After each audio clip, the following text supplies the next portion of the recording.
بسم اللہ الرحمن الرحیم وَكَلَّمَ اللَّهُ مُوسَىٰ تَكْلِيمًا، اور باتیں کی اللہ تعالیٰ نے موسیٰ علیہ السلام سے باتیں کر کے. خداوند تعالیٰ نے حضرت موسیٰ کو اپنا کلیم بنایا تھا. کوئی طور پر بلا لیتے تھے، حضرت موسیٰ نیچے کھڑے رہتے تھے، اوپر سے شرف کلام آتا تھا.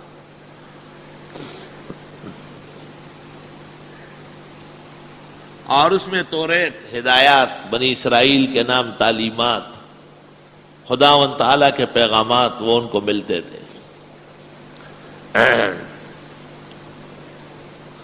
تفسیر قرطبی میں ہے کہ حضرت موسیٰ نے ایک دن حق تعالیٰ سے پوچھا، یہ بھی پوچھا، بِمَ اتَّخَذْتَنِی کلیما، مجھے کلیم کیوں بنایا؟ آپ کے بہت بندے ہیں، مجھے کیوں کلیم بنایا؟ اللہ تعالیٰ نے کہا، اے موسیٰ، ایک دن آپ بیڑ بکریاں چرانے لے گئے، ایک بکری بھاگ گئی. اور فارسیان کہتے غم نداری بز بخر، مصیبت ڈھونڈنی ہو تو ایک بکری لے لو، کھائے گی تھوڑا اور خراب کرے گی بہت کچھ.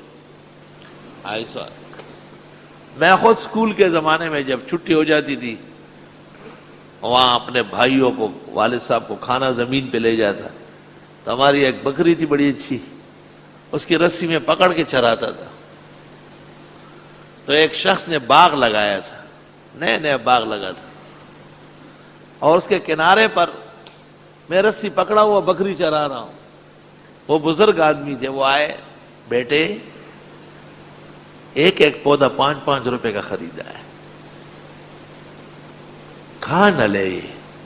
میں نے کہا، چاچا بکری کنارے پر ہے، رسی میرے ہاتھ میں، تیرے پودے تیری زمین میں ہیں، مگر میری بکری کو برداشت نہیں کر رہا. چلو کہیں بات نہ کہی صحیح، ویلی نہ ویلی صحیح، ممنہ دما خبرہ. وہ غریب روانہ ہو گئے، تجربے کی بات تھی. وہ روانہ ہو گئے، چلتے چلے گئے. ابھی وہ غائب نہیں ہوئے تھے کہ بکری نے 2 ٹانگیں میرے کندھوں پہ رکھی اور وہ پودا پکڑ لیا. اور جب میں نے اس کو مارا، نیچے گرایا، تو وہ پودا درمیان سے ٹوٹ گیا. پودے کا تو کام ہو گیا. غم نداری بز بخر، مصیبت ڈھونڈنی ہوتے ایک بکری لے لو. اور حدیث میں ہے، ما من نبی الا رعى الغنم وقد رأيت الغنم لبنی سعد.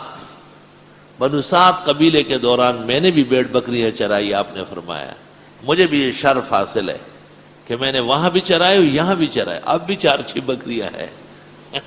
کیوں؟ بکریاں مصیبت زیادہ ہے، تو انبیاء کی مشق کرائی جاتی ہے کہ لوگوں سے ڈرے نہیں. یہ ریوڑ کون پالے گا؟ کوئی ادھر دیکھ رہا ہے، کوئی ناک صاف کر رہا ہے، کوئی کان کو رچ رہا ہے، کوئی داڑھی سے کھیل رہا ہے. آدمی دیکھ کر کے کہے بس بھئی ہو گیا، دعا میں نہیں پڑھا سکتا. لیکن بکریاں چرانے والے کو پتہ، ایک بکری ادھر دیکھ رہے، پے پے. اب دیکھو ایک بکرا اچانک کھڑا ہو جائے گا، بیت الخلا روانہ ہو جائے. اس کو پتہ ہے 10:30 بجے وقفہ ہے. نہیں، اس کا مسانہ 10:30 نہیں بجایا تھا، 9:45 بجے نکلتا ہے. دا گڑی بیدی میں سوکھ سنبھالی. اللہ انبیاء کی مشق کراتے ہیں اور اپنے بندوں کی، تاکہ لوگوں کے ساتھ گزارا کرے. ان ٹیڑے پیڑے اور ادھر ادھر چلنے والوں سے اللہ دین کا کام لے رہا ہے، اور انہی کی وجہ سے درسگاہ آباد اور سرسبز ہے، اور اللہ قیامت تک آباد اور سرسبز رکھے. ہندوستان مدرسہ امداد العلوم میرٹھ میں ایک بزرگ تھے، اس کا نام تھا مولانا اختر شاہ خان صاحب. مولانا اختر شاہ خان صاحب میرٹھی، شیخ الہند کے شاگرد تھے براہ راست. ان کا ایک شعر ہے، وہ کبھی کبھی پڑھا کرو دعا میں. ہاتھ اٹھا کر یہ دعا مانگو خدا سے، اختر شاہ خان میرٹھ والا، شیخ الہند کا شاگرد، اس لیے شان نزول پہلے بیان کیا. ہاتھ اٹھا کر یہ دعا مانگو خدا سے اختر، باغ سر سبز ہو اسلام کے پروانوں کا. ان کے خاص شاگرد مولانا اسحاق صاحب مسجد معمور کے خطیب نے حضرت کی سوانح شائع کی تو میرے حوالے سے یہ شعر لکھا ہے، کیونکہ یہ شعر ان کو کہیں نہیں ملا سوائے یہاں کے۔ ہاتھ اٹھا کر یہ دعا مانگو خدا سے اختر، باغ سر سبز ہو اسلام کے پروانوں کا۔ تو ایک بکری موسیٰ علیہ السلام کی ریوڑ سے بھاگی، موسیٰ علیہ السلام اس کے پیچھے، سارا ریوڑ رہ گیا، ایک بکری کو پکڑنے جا رہے، وہ دوڑ رہی ہے، شام کو پکڑی گئی تو چاہیے تھا کہ اس کی چاروں ٹانگیں توڑ کے اور اس کی گردن موڑ دیتے، لیکن حضرت نے زمین پہ لٹایا اور اس کے پیر دابنے لگے آہستہ آہستہ۔ فرمایا اتعبتنی واتعبت نفسک سائر لیو، مجھے بھی تھکا دیا، خود بھی تھک گئی، کیا ضرورت تھی دوڑنے کی۔ ہائے ہائے، پیر دبانے لگے۔ اللہ تعالیٰ نے فرمایا اس صبر اور تحمل اور ایک بے جان مخلوق کے ساتھ، بے زبان مخلوق کے ساتھ جو آپ نے احسان کیا ہے، میں نے آپ کو اپنا کلیم بنایا ہے کہ آپ اس قابل ہے کہ مجھ سے باتیں کریں۔ وَكَلَّمَ اللَّهُ مُوسَىٰ تَكْلِيمًا، باتیں کی اللہ نے حضرت موسیٰ سے باتیں کر کے، رُسُلًا مُبَشِّرِينَ وَمُنذِرِينَ، یہ سارے پیغمبر خوشخبری دینے والے اور ڈرانے والے تھے، لِأَلَّا يَكُونَ لِلنَّاسِ عَلَى اللَّهِ حُجَّةٌ، تاکہ نہ رہے لوگوں کا اللہ کے ہاں کوئی غلبہ، کوئی دلیل، خداوند تعالیٰ کے سامنے کسی کی کوئی دلیل نہ بنے بعد الرسول، پیغمبروں کے آنے کے بعد کہ خدایا ہمیں تو پیغام ملا نہیں تھا۔ وَكَانَ اللَّهُ عَزِيزًا حَكِيمًا، ہے اللہ غالب حکمت والے۔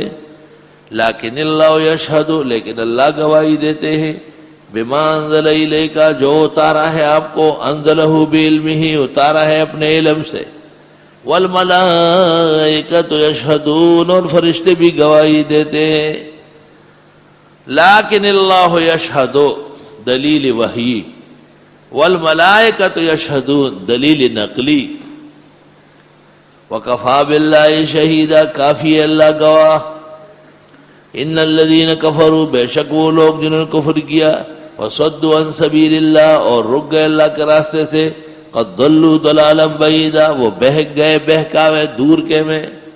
ان الذین کفروا وظلموا، بے شک وہ لوگ جنہوں نے کفر کیا اور ظلم، لم یکن اللہ، نہیں ہے اللہ، لیغفر لهم، کہ معاف کرے انہیں، ولا لیہدیہم طریقا، نہ ان کو سکھائے راستہ سیدھا، الا طریق جہنم، مگر ان کے لیے راستہ دوزخ کا ہے، خالدین فیہا ابدا، ہمیشہ اس میں رہیں گے۔ وکان ذلک علی اللہ یسیرا، یہ اللہ کے لیے آسان ہے۔ بیان رسالت کا، یا ایھا الناس، لوگو، قد جاءکم الرسول بالحق من ربکم، یقیناً آ گئے تمہارے پاس پیغمبر حق کے ساتھ تمہارے رب کی طرف سے۔ حق سے مراد یا تو توحید ہے، اللہ کے پیغمبر توحید لے کے آئے، اور یہ کلمہ اور یہ پروگرام تمام انبیاء کا متفق ہے۔ حق سے مراد معرفت خداوندی ہے، حق سے مراد قرآن و سنت ہے، جو پیغمبر کے دعوے کی دلیل ہے۔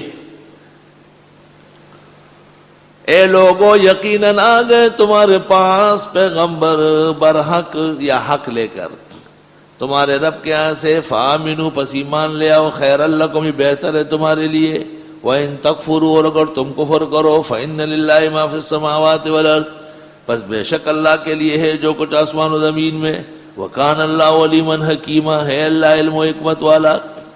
یا اہل الکتاب، اے اہل کتاب، لا تغلو فی دینکم، غلو نہ کرو اپنے دین میں، ولا تقولوا علی اللہ الا الحق، اور کہو نہیں اللہ پر مگر حق، کیونکہ اہل کتاب یہود و نصارا تھے، انہوں نے حضرت عزیر کے بارے میں غلو کر کے خدا کا بیٹا کہنا شروع کیا، اور عیسائیوں نے حضرت عیسیٰ کے بارے میں غلو کر کے، غلو مانا التجاوز عن الحد الشرعی، غلا یغلو کے معنی ہانڈیا کا جوش مارنا اور سالن کا نیچے گرنا۔ غلل قدر،